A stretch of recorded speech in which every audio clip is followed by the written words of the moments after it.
Argentina a success. In an interview with SABC News, the president renewed his warnings on the threat of protectionism and said he was proud to fly the flag for the whole of Africa at the talks. The two-day summit was plagued by disagreements, but world leaders managed to find enough consensus to agree on a joint communique. Kate Fisher filed this report from Buenos Aires. As the only African country with a permanent seat at the G20, President Cyril Ramaphosa says he feels a responsibility to the entire continent. South Africa always seeks to fly the African flag, not only our flag as a country, because we believe that our interests, both economic, political, and social, are intricately linked with the interests of the African continent, which we are very much a part of.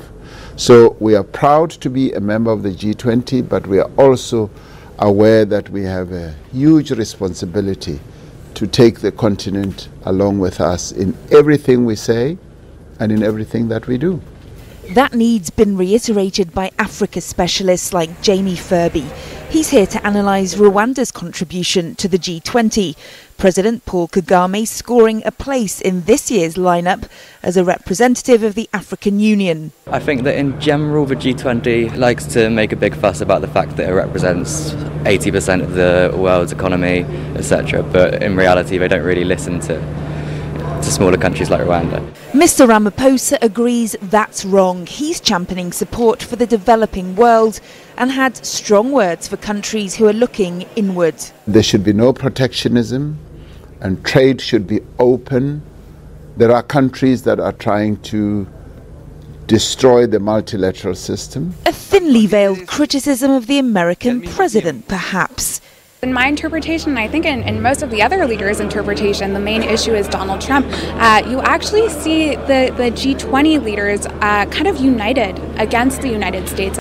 Nowhere is that more clear than on climate change, where the US remains the only country to withdraw from the Paris Agreement. President Ramaphosa has hailed this summit a success for South Africa. But on some of those big subjects like climate change, trade and migration, there remain large differences amongst his fellow G20 leaders. Kate Fisher, SABC News, Buenos Aires, Argentina.